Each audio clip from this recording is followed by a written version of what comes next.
Very good afternoon, everybody. Welcome to all of you in my RBS degree college online platform. बिल्कुल मैं उम्मीद करता हूँ students कि आप बिल्कुल अच्छे होंगे, मस्त होंगे और अपनी बिल्कुल तैयारी में जो है लगे होंगे। आज स्टूडेंट्स मैं जो हमारे BSc जी 6th सेमेस्टर के स्टूडेंट्स हैं उनकी क्लास में पढ़ाऊँगा। तो 6th सेमेस्टर में जो है जो आपका सब्जेक्ट मैं पढ़ा रहा हूँ वो है diseases of field and horticultural crops and their management, यानी अनाज की फसलों में लगने वाले जो प्रमुख रोग हैं तथा उसका कैसे प्रबंधन है ये मैं आपको पढ़ा रहा हूँ। तो इस कड़ी में जो है वो आपको पढ़ा रहा हूँ गेहूं की फसल में लगने वाले जो प्रमुख रोग हैं उसके बारे में मैं पढ़ा रहा हूँ। पिछली क्लास में जो है वो गेहूं की फसलों के जो प्रमुख रोग हैं जो है वो कुछ रोगों के बारे में पढ़ा चुका हूँ और उसी कड़ी में आगे बढ़ते हुए आज आपको एक नए डिजीज़ के बारे में आज पढ़ाऊँगा जो गेहूं की फसल का एक प्रमुख रोग माना जाता है। तो जिसका नाम क्या है आइए स्टूडेंट्स मैं बताता हूँ आपको। Year Kokil disease of wheat, year Kokil disease of wheat, wheat यानी गेहूं का ईयर कोकिल डिजीज, यानी गेहूं की फसल का जो ईयर कोकिल डिजीज होता है, गेहूं की फसल का गगला रोग, हिंदी में क्या कहते हैं इसको, गेहूं की फसल का गगला रोग कहते हैं। तो ये रोग है जो डिजीज है ईयर कोकिल डिजीज वो एक नीमेटोड्स के द्वारा होता है। किसके द्वारा होता है? नीमेटोड्स को। हिंदी में क्या कहते हैं नीमेटोड को? सूत्रकृमि। यानी जो ईयर कोकिल डिजीज होता है वो नीमेटोड्स के द्वारा होता है। किसके द्वारा होता है? नीमेटोड्स के द्वारा होता है। नीमेटोड्स हिंदी में क्या कहते हैं? सूत्रकृमि। तो जो गेहूं का गगला रोग होता है इसको हम इंग्लिश में ईयर कोकिल डिजीज कहते हैं, वो किसके द्वारा होता है? सूत्रकृमि के द्वारा होता है, नीमेटोड्स के द्वारा जो है वो होता है। ठीक है ना।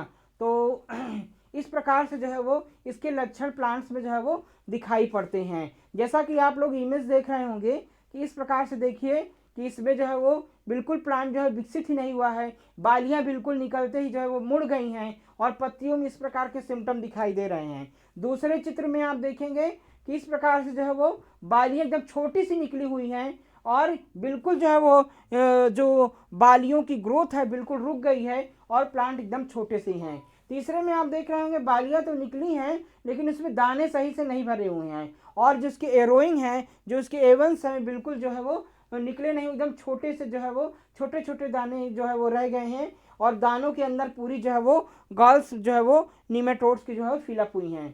और इस इमेज में देख रहे होंगे कि बालियां तो जो है वो निकली हैं लेकिन इसके अंदर जो है वो जो नीमेटोड्स के स्पोर्स हैं वो पूरी तरह से जो है वो उसके गॉल्स में जो है वो फिलअप हैं। इसमें देख रहे होंगे कि इसके जो तने हैं वो पूरी तरह से देखिए जो है वो स्पाइकलेट्स जो है मुड़ गई हैं और बालियां बिल्कुल जो है वो ऐसे इस राउंड में मुड़ गई हैं और बिल्कुल एरोज इसमें जो है टेढ़े मेढ़े निकले हुए हैं और बालियों की ग्रोथ सही से नहीं हो पाई है। और इस इमेज में देख रहे हैं कि बिल्कुल देखिए जो है वो झाड़ू की नीमा आकार हो गया, जो बालियां हैं बिल्कुल झाड़ू के आकार के जो है वो बन गई हैं, एवंस बिल्कुल छोटे रह गए हैं और नीमेटोड्स के जो गाल्स हैं वो पूरी तरह से दानों के अंदर जो है वो फिलअप हो गए हैं। तो इस प्रकार के जो है वो लक्षण जो है वो दिखाई पड़ते हैं। तो इसमें क्या होता है, सबसे पहले जो है इसके लक्षण जो है वो नवोद्भूत जो प्लांट्स होते हैं, जो नई सीडलिंग डेवलप होती है उसमें इसके कैरेक्टर दिखाई देते हैं। गेहूं की फसल में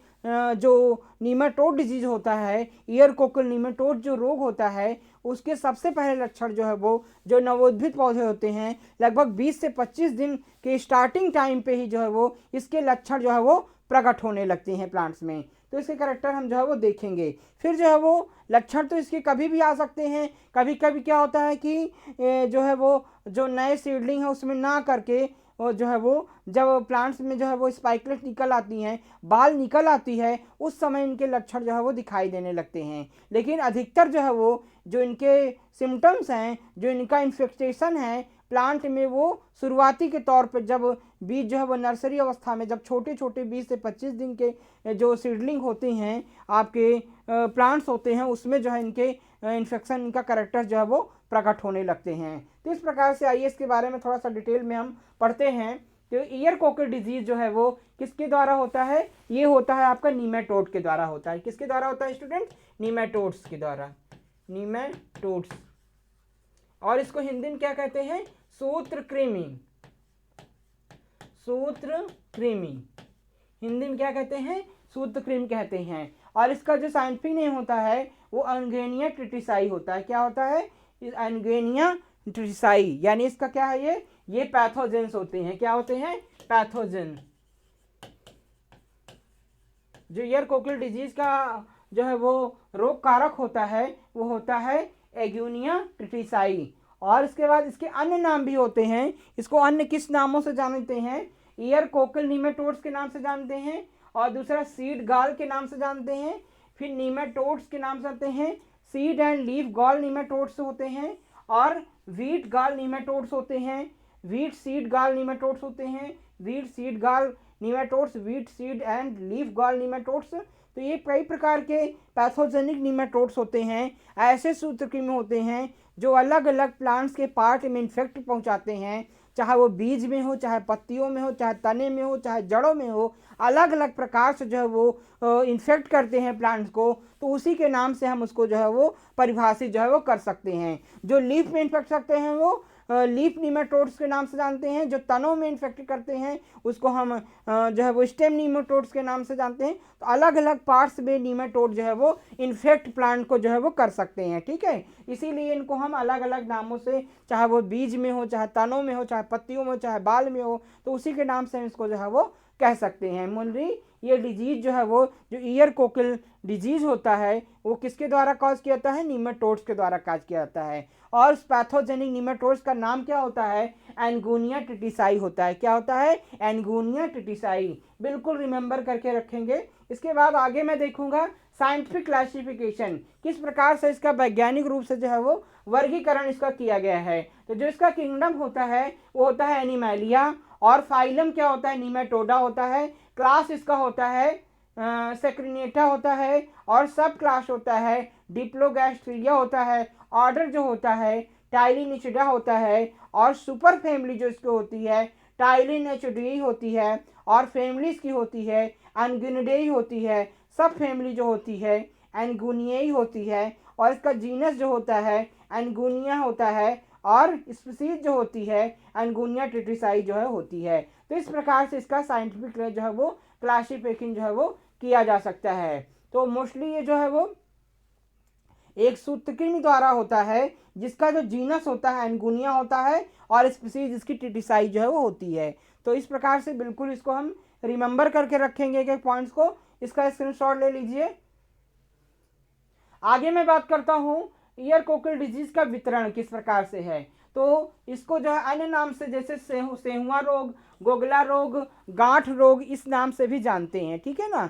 जो ईयर कोकिल डिजीज गेहूं का जो गगला रोग होता है, गेहूं का जो ईयर कोकिल डिजीज होता है उसको हम अन्य नामों से, जैसे सेहुआ रोग, गाल, गेहूं का गाल रोग, गेहूं का गगला रोग जो है वो, ठीक है, अन्य नामों से गेहूं का सूत्रकृमि रोग, अन्य नामों से भी इसको जो है वो जाना जाता है, ठीक है। इसके बाद मैं बात करूंगा इसके वितरण की। तो इसका वितरण जो है वो लगभग कई जगह पे ये जो है अन्य देशों में भी, मोस्टली जो इंडिया में जहाँ पर गेहूं की खेती मोस्टली की जाती है, गेहूं उत्पादक जो राज्य हैं वहाँ पर ये प्रमुखता जो है वो पाया जाता है। अन्य देशों की बात करें तो लगभग सभी देशों में जहाँ पर गेहूं उगाया जाता है, जैसे Israel, Syria, China, Pakistan, Australia, New Zealand, Brazil, Bharat एवं अमेरिका इत्यादि देशों में जो है वो ये रोग प्रमुखता से जो है वो पाया जाता है, ठीक है ना। तो जितनी भी मोस्टली जो वीट प्रोडक्शन कंट्रीज हैं वहाँ पर ये डिजीज जो है प्रमुखता जो है वो पाया जाता है। बिल्कुल इसको रिमाइंड करेंगे स्टूडेंट्स। इसके बाद जो है गत वर्षों में कई रोग भारत में भी जो है वो मुक्ता जो है वो, और इथोपिया, रोमालिया, सीरिया और इत्यादि देशों के लिए बहुत हानिकारक पाया गया था। तो गत वर्षों से देखा गया था कि कई सारे कंट्रीज़ में जो है वो, जैसे इंडिया हो गया, इथोपिया हो गया और यूगोस्लाविया हो गया, कई कंट्रीज़ में जो है वो भयंकर जो है वो रूप से रोग जो है वो काफ़ी नुकसान गेहूं की फसल में जो है वो प्रभावित कर रहा है। तो भारत में यह रोग सबसे पहले जो है वो वर्ष 1919 में मिलन द्वारा पंजाब से किया गया था। तो इंडिया में सबसे पहले इस डिजीज़ का आइडेंटिफिकेशन जो किया था किसने किया था? मिलने ने किया था। कहाँ पर किया था? पंजाब में किया था। कब किया था? 1919 ईस्वी में किया था। तो जो year Kokil disease of wheat है उसका सबसे पहले जो है वो 1919 में मिलने ने द्वारा जो है वो पंजाब में इसका जो है वो आइडेंटिफाई जो है वो किया गया था। अब स्टूडेंट्स मैं आगे बात करता हूँ कि कोशी एवं स्वरूप ने जो है वो कोशी एंड स्वरूप ने क्या कहा था 1971 ईस्वी में, क्या कहा था, इसके द्वारा जो है वो राष्ट्रीय सर्वेक्षण में इस रोग को उत्तरी भारत में लगभग सभी प्रमुख गेहूं वाले, ठीक है ना, तो कुछ साइंटिस्ट थे हमारे प्लांट पैथोलॉजिस्ट थे जिन्होंने यह रिसर्च किया कि 1971 ईस्वी में देखा कि यह लगभग भारत में जो है वो मुख्यतः जहां जो भी राज्य हैं गेहूं उत्पादक जो प्रमुख राज्य हैं जैसे उत्तर प्रदेश, पंजाब, हरियाणा, हिमाचल प्रदेश, राजस्थान, दिल्ली और पश्चिम बिहार में जो है वो यह रोग व्यापक रूप से जो है वो पाया जाता है, ठीक है ना। तो जितने भी स्टेट्स हैं इंडिया में जो गेहूं का प्रोडक्शन करते हैं, मोस्टली जो है यूपी, आपका जो है वो बिहार, पंजाब, हरियाणा, हिमाचल प्रदेश और राजस्थान, दिल्ली, वहाँ पर ये मुख्यतः जो है वो प्रमुख रूपता जो है यह रोग जो है वो पाया जाता है। इसके अलावा कई प्रकार से इसको हम लोकल लैंग्वेज में ममनी, धानक, गोगला इत्यादि नामों से भी जानते हैं। किस नाम से? ममनी, धानक, गोगला इत्यादि नामों से जो है वो जानते हैं। कुछ अन्य नाम भी थे जो मैंने आपको पहले ही बता दिया। इसके बाद स्टूडेंट में बात करूं कि यह रोग जो है वो क्लैक्टोबैक्टीरियम ट्रिचिसाई एक इसकी अन्य स्पीसीज होती है। देखिए कोई भी पैथोजन से उसकी कई अलग अलग स्पीसीज होती हैं। तो जैसे जो ईयर कोकिल डिजीज का पैथोजेंस है वो नीमाटोड्स, उसकी एंगेनिया ट्रिटिसाई एक स्पीसीज है और दूसरी जो स्पीसीज है वो क्लाइवीबैक्टर ट्रिटिसाई, क्लाइवीबैक्टीरियाक्साई जो है वो ये भी इसकी स्पीसीज है जो है इस रोग को फैलाने का काम जो है वो करती है। इसके बाद कुछ जो है वो साइंटिस्ट पैथोलॉजिस्ट ने उत्तर प्रदेश में इस रोग से लगभग 30% की वार्षिक हानि जो है वो होती है।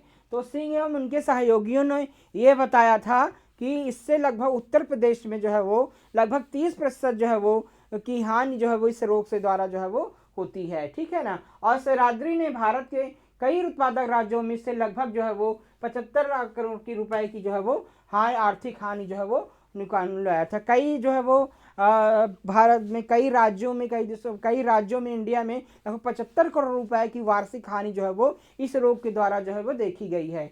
सूत्रकृमि पीठिकाओं से संदूषित गेहूं दानों भार के अनुसार 5% अधिक आटे बनाई चपातियां के रंग, गठन एवं स्वाद में बहुत अधिक ह्रास हो जाता है। तो जो नीमेटोड्स के जो है ईयर कोकिल डिजीज के द्वारा जो इन्फेक्टेड प्रभावित जो गेहूं की फसल होती है मुख्यतः जो है वो उसके वेट में जो है वो 5% की कमी आ जाती है तथा जो गेहूं की चपातियां बिल्कुल जो है वो स्वाद में अच्छी नहीं होती हैं, गेहूं हल्के हो जाते हैं एवं इनका रंग और गठन और गंध स्वाद बहुत अधिक जो है वो ह्रास आता है।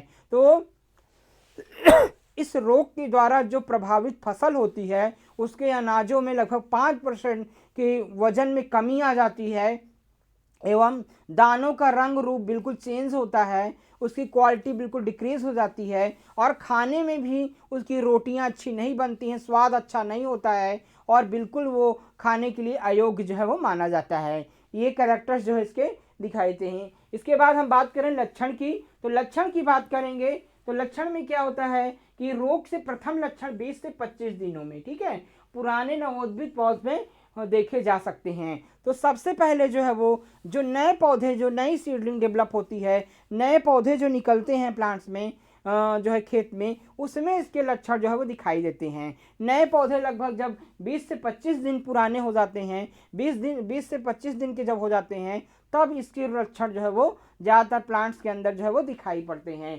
संक्रमित पौधे तने का आधारी भाग मृदा आधार के समीप थोड़ा फूल जाता है, ठीक है ना। तो एक कैरेक्टर इसमें दिखाई देता है कि जो इन्फेक्टेड प्लांट्स होते हैं, इन्फेक्टेड प्लांट्स में जो है वो सबसे पहले जो है वो जो रूट के पास आधारी भाग होता है जहाँ से मिट्टी से संपर्क में तने का होता है वहाँ पर जो है वो हल्के से फूल आते हैं, ठीक है ना, उसमें स्वेलिंग करके आपको जो है वो दिखाई पड़ेगी और बिल्कुल तने जो है वो बिल्कुल मुड़े हुए दिखाई पड़ेंगे, इस राउंड में आपको जो है वो दिखाई पड़ेंगे और ऐसे जो है वो इसमें स्वेलिंग टाइप की जो है वो दिखाई पड़ेगी। तो ये इनके कैरेक्टर्स होते हैं जिनके सिम्टम्स से हम आइडेंटिफाई कर सकते हैं इन्फेक्टेड प्लांट्स को। इसके बाद स्टूडेंट्स ऐसे पौध से निकलने वाली पत्तियां ऐठी हुई एवं कुंचित हो जाती हैं और इनसे जो निकलने वाली पत्तियां होती हैं, तनों के बाद जो पत्तियां निकलती हैं बिल्कुल कुंठित, छोटी सी, मुड़ी हुई एकदम दिखाई देती हैं, ठीक है ना, बिल्कुल छोटी होती हैं, मुड़ी हुई कुंठित पत्तियां जो है वो दिखाई पड़ती हैं। ये दूसरे सिम्टम्स इनके प्रकट होते हैं। स्वस्थ पौधे की अपेक्षा संक्रमित पौधे बौनी फैलने वाली स्वभाव की होती हैं। ठीक है ना, तो स्वस्थ पौधों की अपेक्षा जो है वो जो संक्रमित पौधे होते हैं वो बिल्कुल बौनी दिखाई देते हैं। मतलब स्वस्थ पौधे तो बड़े हो जाते हैं, लेकिन इन जो संक्रमित पौधा होता है बिल्कुल छोटा दिखाई देता है, बौना दिखाई देता है, और उसमें गांठें दिखाई देती हैं, पत्तियां बिल्कुल कुंठित हो जाती हैं, मुड़ी हुई हो जाती हैं। तो ये सिम्टम्स जो है प्लांट में जो है वो प्रेजेंट होते हैं आपको।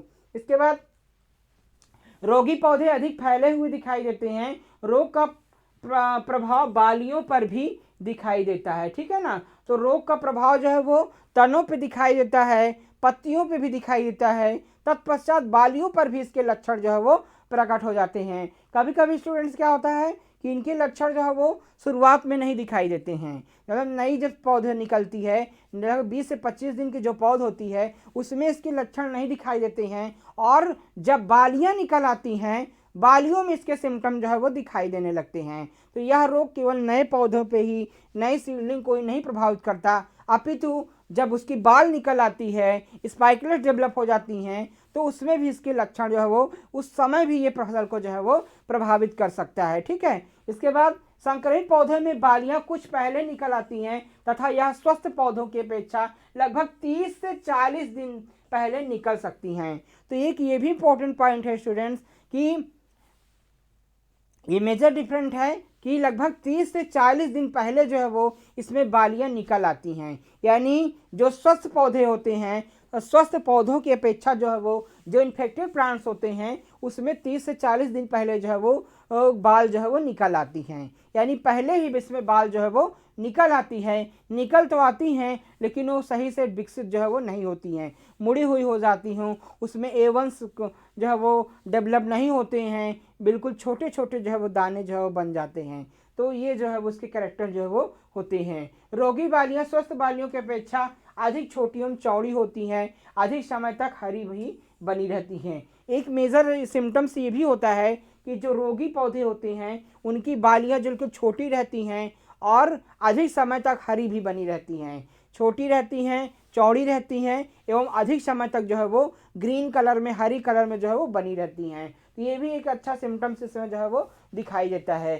तथा इनके तुसों यानी जो इनके ग्लम्स होते हैं तत्पर ग्लम्स पर तथा सूख या तूड़ बहुत छोटे अथवा बिल्कुल नहीं होते हैं। रोगी बालियों के सभी दाने अथवा कुछ दाने लगभग 1 से 5 तक ही पीटिकाओं के रूप में बदल सकते हैं। तो एक ये भी मेजर डिफरेंस है, जो रोगी पौधे होते हैं उसमें जो ग्लम्स निकलती हैं, जो एवंस निकलते हैं, तुड़े निकलती हैं, बिल्कुल छोटी रह जाती हैं, सही से डेवलप नहीं होती हैं, और वो जो है रैंडमली डेवलप होती हैं, कंटिन्यूअस फॉर्म में जो है वो नहीं होती हैं। तो ये भी मेजर कैरेक्टर जो है वो इनका जो है वो देखा गया है। स्क्रीनशॉट ले लीजिएगा आप लोग। इसके बाद ये पीटिकाएं आरंभ में मुलायम एवं चमकीले क्या होती हैं, ये जो गॉल्स होते हैं, जो रूट नीमेटोड्स गॉल्स होती हैं, आरंभ में मुलायम एवं चमकीले गहरे हरे रंग की होती हैं और बाद में बहुत कड़ी एवं गहरे भूरे रंग में जो है वो की हो जाती हैं। रोग का प्रकोप उग्र होने पर जो है वो पौधों की मृत्यु भी हो सकती है। तो जो है सबसे पहले जो नीमेटोड्स के जो है पैथोजेंस होते हैं उसके द्वारा जो गाल्स बन जाती है, पीटिकाएं बन जाती हैं, पीटिकाओं का निर्माण जो है वो तनों में भी और तनों में भी और बाल में जो है वो दोनों जगह होता है, और ये पीटिकाएं देखने में अत्यधिक चमकीली दिखाई देती हैं और गहरे हरे रंग की होती हैं। ठीक है ना, गहरे हरे रंग की होती हैं तथा बाद में बहुत कड़ी एवं बहुत भूरे रंग में काले रंग पर रहते हैं। तो ये जो पीटिकाएं का निर्माण होता है तनों में होता है, और जो है वो जहाँ पर इनके जो है वो जोड़ होता है, जहाँ पर इनकी जो नेक होती है आपके प्लांट्स की वहाँ पर होता है, और दानों के पास बालियों में जो गांठें बनती हैं उन गांठों में जो है वो गांठें सबसे पहले गहरे हरे रंग की होती हैं और बाद में भूरे रंग में एवं काले रंग में परिवर्तित हो जाती हैं। इन्हीं जो पीटिकाएं बनती हैं, जो गॉल्स बनती हैं, जो फूले हुए भाग होते हैं,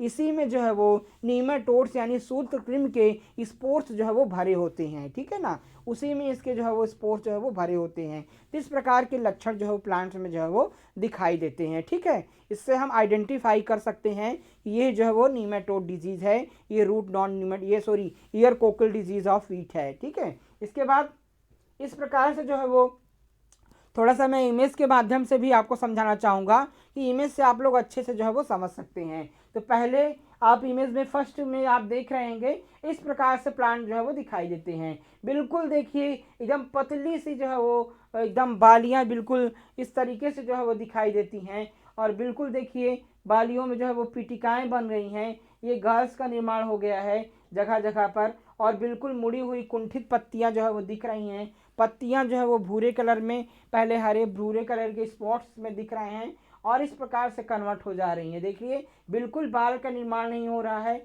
और बाल जो है वो पहले ही निकल आती हैं। लगभग 30 से 40 दिन पहले ही जो है वो स्वस्थ पौधों की अपेक्षा जो है वो अस्वस्थ पौधे में 30 से 40 दिन पहले ही जो बाल्स का निर्माण हो जाता है और वो निकल आती हैं। तो इस प्रकार से देखेंगे बिल्कुल दाने जो है वो नहीं बनते हैं, दाने जो है कुंठित रह जाते हैं और एवंस और गाल्स जो होती हैं, ग्लम्स जो है वो बिल्कुल देखिए ग्लम्स और एवंस बिल्कुल उसका निर्माण नहीं होता है और इसी प्रकार के सिम्टम जो है वो प्लांट्स में दिखाई देते हैं। सेकेंड इमेज में मैं स्टूडेंट दिखाना चाहूँगा, ये जो है वो मैच्योर बाल्स होती है आपके वीट की और इसमें जो है वो देखेंगे कि इसमें जो है वो आपके पहले जो है वो डार्क ग्रीन कलर में ये जो है वो एवंस दिखाई देते हैं। बाद में ये जो है एवंस जो है वो जो इसकी पीटिकाएं होती हैं वो बाद में जो है ब्राउन और ब्लैक कलर में कन्वर्ट हो जाती हैं और दाने बिल्कुल नहीं बनते हैं, दाने जो है वो रैंडमली बनते हैं और इस पीटिकाओं में जो है वो पूरी तरह से जो है वो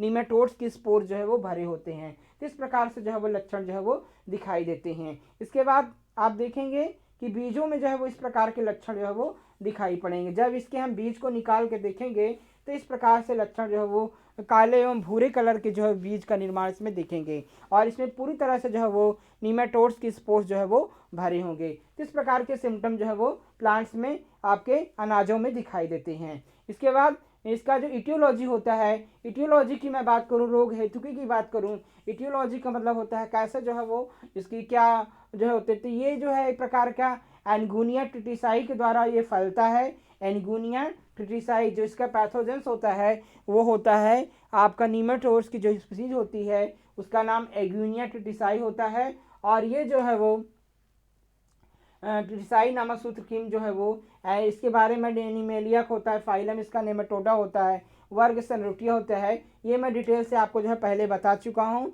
और यह गेहूं की बुआई के समय संदूषित बीजों के साथ सूत्रकृमि पीटिकाएँ भी मृदा में पहुँच जाती हैं और अथवा फसल की कटाई के समय यह मृदा में गिर जाती हैं। तो सबसे पहले जो इनका कंटामिनेशन होता है वो जब क्रॉप मैच्योर हो जाती है उस समय क्या होता है कि जो नीमाटोड्स के स्पोर पीटिकाएँ जो होती हैं, जो गाल्स होती हैं जहाँ पर नीमाटोड भरे होते हैं, वो गाल्स मैच्योर होने पर जो है वो ज़मीन में गिर जाते हैं उसके स्पोर्स और फिर से जो है वो जब अगले वर्ष उसमें हम फसल लेते हैं तो फिर से बीजों को इन्फेक्ट कर देते हैं और अपना प्रभाव जो है फसल पे दिखाने लगते हैं। ठीक है ना, तो इस प्रकार से जो ये रूट नॉन नीमाटोड होता है ये एक प्रकार का जो है वो सॉइल बॉर्न डिजीज होता है, मृदा से जो है वो संक्रमित होते हैं। सूत्रकृमि जो है मृदा में होते हैं और मृदा से ही पौधे में जो है वो संक्रमित कर देते हैं। जैसे एक बार किसी फसल में जो है वो सूत्रकृमि का आक्रमण हुआ है, फिर उसके स्पोर जो है वो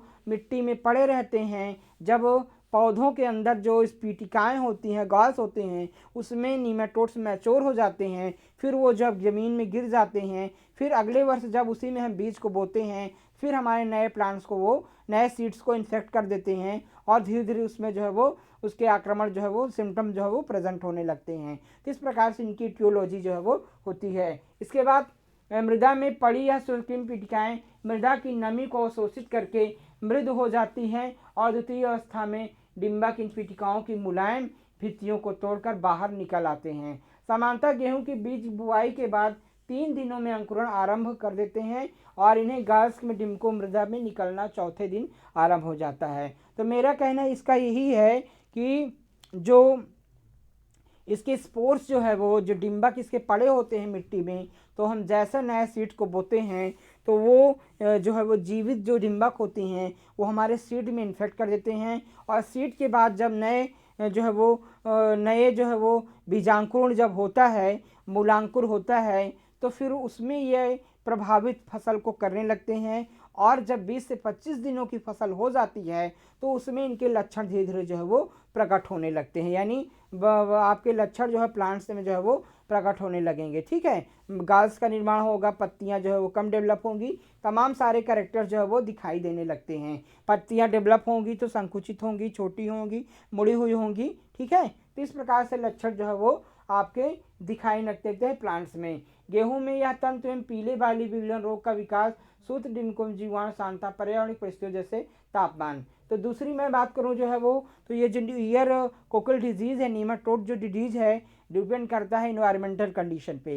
ये पर्यावरणीय कंडीशन जो है वो रोग को फैलाने में बहुत ही मददगार होती हैं। तो अगर जो है वो रोग इसके लिए जो आपके सूत्रकृमि जो ये रोग है, अगर मौसम जो है वो ठंडा है और उसमें नमी की मात्रा अधिक है, ठंडा मौसम और नमी की अधिक मात्रा है, तो यह रोग जो है उसमें ज़्यादा प्रभावकारी होगा। ठीक है ना, यानी ह्यूमिडिटी काफ़ी है और मॉइस्चर की मात्रा ज़्यादा है इन्वायरमेंटल में, और जो ठंडा मौसम है उस समय ही रोग का प्रकोप जो है वो ज़्यादा होता है। ठीक है, जैसे नमी युक्त मौसम है, बरसात हल्का फुल्का हो रही है, उस समय जो है ये गेहूं की फसल को ज़्यादा इन्फेक्ट जो है वो करता है। और प्रायोगिक परिस्थितियों में रोग उत्पन्न करने के लिए डिम्बकों की न्यूनतम संख्या 10 डिम्बक पर्याप्त होती है।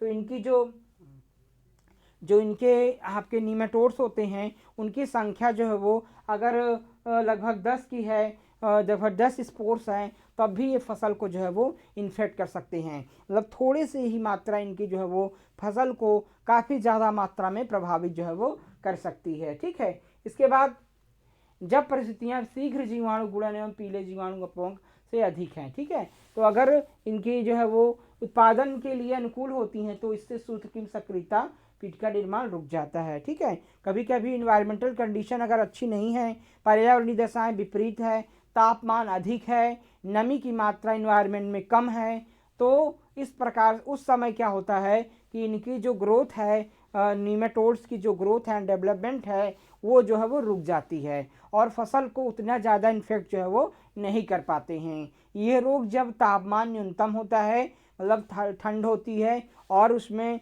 जो है वो हल्का नमी होती है, बरसात वाला मौसम होता है, हल्का फुल्का इन्वायरमेंट नमी बनी होती है, और उस समय जो है वो ज़्यादा इन्फेक्ट जो है वो करते हैं। मतलब बदली का मौसम होता है, बरसात थोड़ा होती रहती है, उस समय ये जो है वो फसल को ज़्यादा प्रभावित करते हैं। और तापमान जब अधिक होता है, हवा में नमी की मात्रा कम होती है, तब ये फसल को उतना ज़्यादा हानि जो है वो नहीं पहुंचा पाते हैं।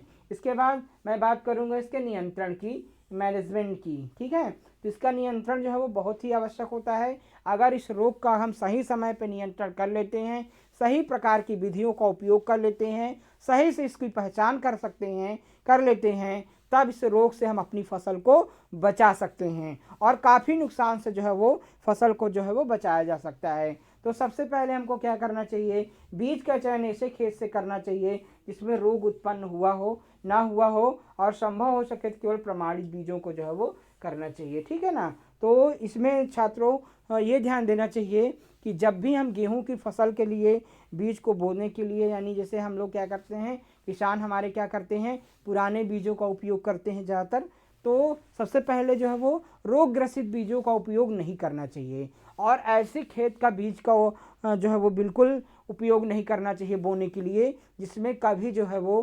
सूत्रकृमि ईयर कोकिल डिजीज़ का प्रकोप हुआ हो। इस रोग से ग्रसित जो है वो फसल को खेत के बीजों का कभी भी बोने के लिए प्रयोग नहीं करना चाहिए। शुद्ध साफ सुथरे बीजों का ही उपयोग जो है वो बोने के लिए करना चाहिए। अगर आप मार्केट से खरीद रहे हैं तो प्रमाणित बीजों का उपयोग जो है वो बोने के लिए वो करना चाहिए। ठीक है, ये विशेष हमको जो है वो ध्यान देना चाहिए। इसके बाद मैं बात करूंगा संदूषित बीजों के साथ मिश्रित सूत्रकृमि पीटिकाएं होती हैं अतः पीटिका रहित बीजों का प्रयोग से ही इन दोनों की रोकथाम आसानी से कर सकते हैं। हम मिक्सिंग साफ सुथरे बीजों को एक ही प्रजातियों के बीजों का उपयोग करना चाहिए। लगभग कभी कभी होता है मिश्रित बीजों का हम उपयोग करते हैं, तो मिश्रित बीजों में भी ये ध्यान देना चाहिए कि जिन बीजों को हम मिला करके बोझ रहे हैं वो बिल्कुल जो है वो साफ़ सुथरे होने चाहिए, शुद्ध होने चाहिए, किसी प्रकार के जो है वो उसमें सूत्रकृमि का इन्फेक्शन ना होने पाए, इसका विशेष जो है वो ध्यान जो है वो देना चाहिए। और सबसे मेजर चीज़ें ये है कि गर्मी के दिनों में जब तापमान अधिक होता है उस समय हमकी खेत की गहरी जुताई कर देना चाहिए। तो जो सूत्रकृमि होके ये डिंबक हैं वो जो उपस्थित होते हैं खेत में वो पूरी तरह से सूर्य के प्रकाश में आकर के जो है वो नष्ट हो जाएं। तो इससे क्या होगा, हमारी फसल में इस डिजीज़ का प्रकोप जो है वो नहीं होने पाएगा। ठीक है, तो इसका विशेष हमको जो है वो ध्यान जो है वो देना चाहिए। इसके बाद हमेशा जो है प्रमाणित बीजों का उपयोग करना चाहिए। साफ़ सुथरे बीजों का जो भी बीज हम खरीद रहे हैं एक जो है वो रजिस्टर्ड संस्था के द्वारा ही बीजों का खरीद करके हमको उपयोग जो है वो करना चाहिए। ठीक है, अगला पॉइंट्स क्या है कि नमक, एक चीज़ और है कि जो संदूषित बीज होते हैं यानी जो कंटामिनेटेड सीड होते हैं, नमक के मिले जल में भिगोने में भी पीटिकाओं का अलग किया जा सकता है।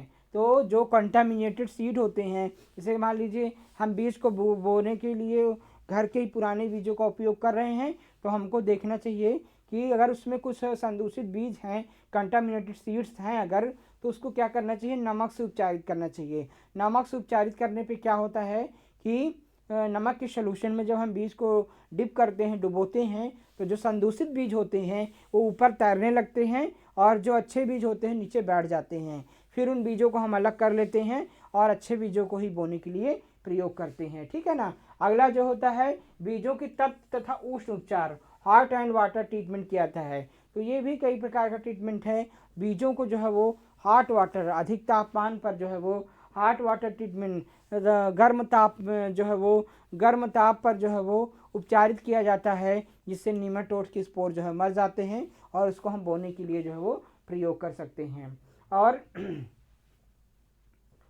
अगर इस खेत में संक्रमित पौधों को प्रारंभिक अवस्था में ही सरलता से पहचान लिया जाए तो रोगग्रस्त पौधों को निकाल करके जला देना चाहिए। तो अगर प्रारंभिक अवस्था में हमको जो है वो दिख जाए ये प्लांट में, तुरंत उस पौधे को, रोग ग्रसित पौधे को उखाड़ देना चाहिए और मिट्टी में दबा देना चाहिए या फिर जला देना चाहिए। इससे अन्य पौधों में इसका संक्रमण जो है वो नहीं हो पाएगा। तो ये भी हमको ध्यान देना चाहिए। इसके अलावा जिस खेत में गेहूँ सेहूँ एक बार हुआ हो उसे पुनः 2-3 वर्ष तक गेहूँ जो है वो नहीं उगाना चाहिए।